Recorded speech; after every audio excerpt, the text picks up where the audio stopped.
dando continuidade ao nosso tema ansiedade, como prometido, hoje a gente vai falar sobre ansiedade infantil. Um tema muito importante, porque quando a gente vai observar as crianças que apresentam ansiedade, é muito comum o pai ou a mãe, alguém da família apresentar ansiedade também. Então, dando continuidade, né, uma sequência a essa ideia, a ansiedade infantil, como que a gente identifica, como que a gente explica para a criança, como que a gente olha para essa ansiedade dentro daquele contínuo que eu gosto bastante da gente pensar, né? Dentro de uma ideia que a ansiedade ela vai começar pequenininha, ela vai começar com uma preocupação que vai crescendo, né, tomando uma forma maior. Então vamos lá, como que a gente vai explicar para a criança, pensar na criança com relação à ansiedade? Vamos pensar no pezinho de feijão, tá? Então eu costumo ilustrar o que é a ansiedade para as crianças a partir de uma história lúdica. A criança trabalha muito no concreto. Então vamos plantar um pezinho de feijão. A gente vai pegar um vasinho, né, uma terrinha, uma boa semente, vai colocar a sementinha, vai cuidar, vai colocar no sol, vai adubar, colocar água e essa sementinha vai crescendo, né? Vamos pensar que isso é a nossa preocupação. Só que de repente a gente começa a cuidar demais dessa plantinha, demais desse pezinho de feijão e ele vai crescendo muito, muito, muito, muito, muito. E de repente eu tô comendo feijão no almoço, no café da manhã, no lanche da escola, no café da tarde, à noite, fazendo até brigadeiro de feijão. Então quer dizer que esse pé ficou muito grande e ele tomou conta de toda a minha vida, a ponto de comer até brigadeiro de feijão. Essa é uma história que a gente vai pensar um pouquinho como que essas crianças elas conseguem nutrir e cuidar dessa preocupação de uma forma tão intensa. Então quando eu explico que a preocupação é a mesma coisa do pezinho de feijão, que a gente começa a cuidar e ele começa a crescer muito, as crianças começam a entender o que está acontecendo dentro da cabecinha delas. Então, para a ansiedade se configurar, a gente vai pensar no quê? Numa preocupação excessiva. Então, quais são as preocupações que as crianças têm? O que está passando pela cabecinha dela? Então, o primeiro passo é identificar com a criança o que está passando, qual que é a preocupação. Preocupações muito comuns na infância, né? Começam muito pelo medo, medo de ficar longe dos pais, preocupação com relação à aprovação dos outros, rejeição social. Então tem uma série de situações, medo de monstros, né? Agora a gente teve há um tempo atrás um momento de muita ansiedade nas crianças, que foi quando veio à tona a situação da Momo, medo de personagem, enfim, tem uma série de situações que podem causar medo e gerar uma ansiedade na criança, tá? Então a gente vai começar a trabalhar com eles e mostrar um pouquinho que a gente está cuidando às vezes da preocupação, dessa ansiedade, de uma forma excessiva. Então, primeiro a gente identifica, vamos olhar como que tá no dia a dia das crianças. Se elas estão com sono alterado, demora para dormir, tem o sono agitado, acorda de noite assustada e não consegue voltar a dormir. Um olhar de medo, né? Você olha para a criança, essa criança ela tem uma fisionomia de medo, uma respiração alterada, então sempre aquela respiração mais curta, né? Então lembra que no vídeo passado que eu falei um pouquinho da importância da respiração abdominal, então ensinar essas crianças a respirar o barrigão, né? Eu ensino as crianças, vamos trazer a respiração aqui para a barriga, como se a gente estivesse inflando um balão. Essa respiração combate a ansiedade. As crianças começam a transpirar, suor frio, dores, vômito, recusam ir para a escola, recusam ficar longe dos pais, né? Não curtem o momento, então elas estão sempre naquela expectativa. Não se isola do grupo também, né? Por conta da preocupação. Vamos pensar uma criança muito ansiosa que tem medo de personagem. Ela tá preocupada que o personagem vai aparecer no final do aniversário. Então ela não aproveita o aniversário por conta daquele momento.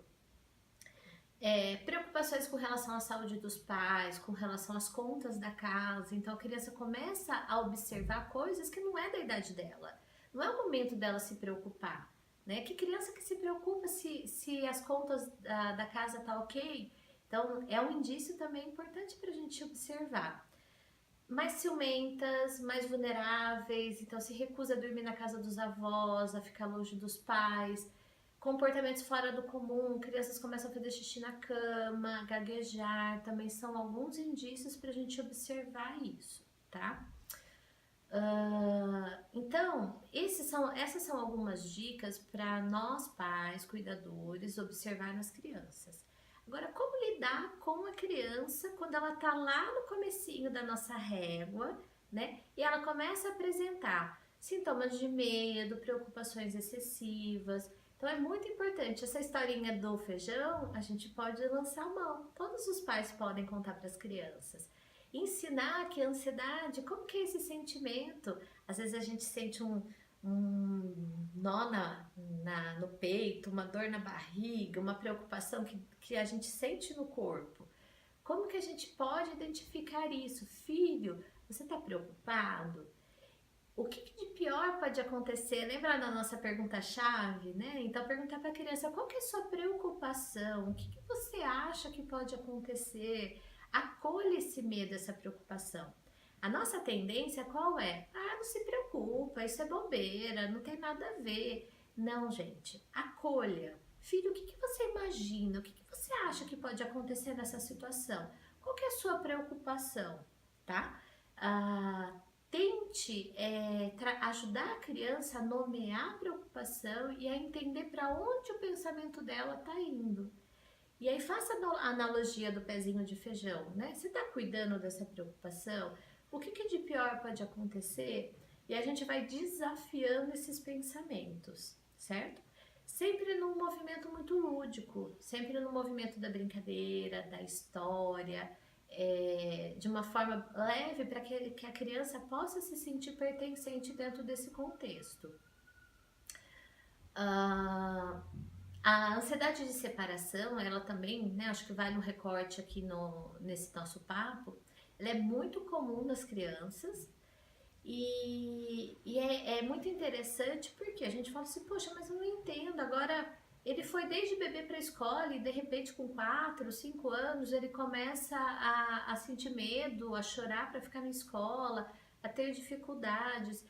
Então é muito comum as crianças 4, 5, 6 anos elas começarem a apresentar essas dificuldades porque eles começam a ter noção do tempo, noção do que pode acontecer, preocupações. Então é muito importante a gente poder observar essas situações, o que as crianças estão trazendo e trabalhar isso com elas. Uma estratégia para a ansiedade de separação muito bacana, depois de identificar, ensinar essa criança o que é a ansiedade, o que é a preocupação, trabalhar todas essas questões, uma estratégia que é bem bacana é a gente trazer para o concreto.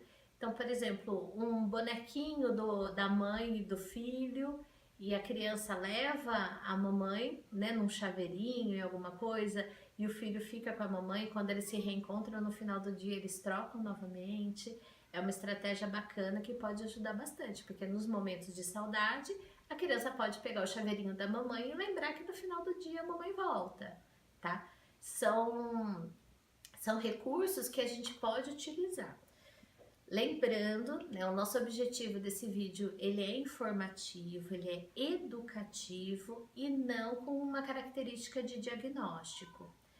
Tentei, meu filho tá tendo essa dificuldade, ele chora, ele tem todos esses sintomas, converso, não está dando certo. É muito importante buscar um profissional da saúde para que a gente trabalhe isso de uma forma adequada, coerente. A criança é tudo muito mais fácil de trabalhar, tudo muito flexível, né? Para que a gente evite que essa criança seja um ansioso na vida adulta, tá? E também vale a identificação desses papais, né? Estou ansiosa porque nós descrevemos o mundo para os nossos filhos e às vezes a gente descreve esse mundo de uma forma muito preocupada, muito vulnerável. E as crianças vão começando a decodificar esse dia a dia dessa forma.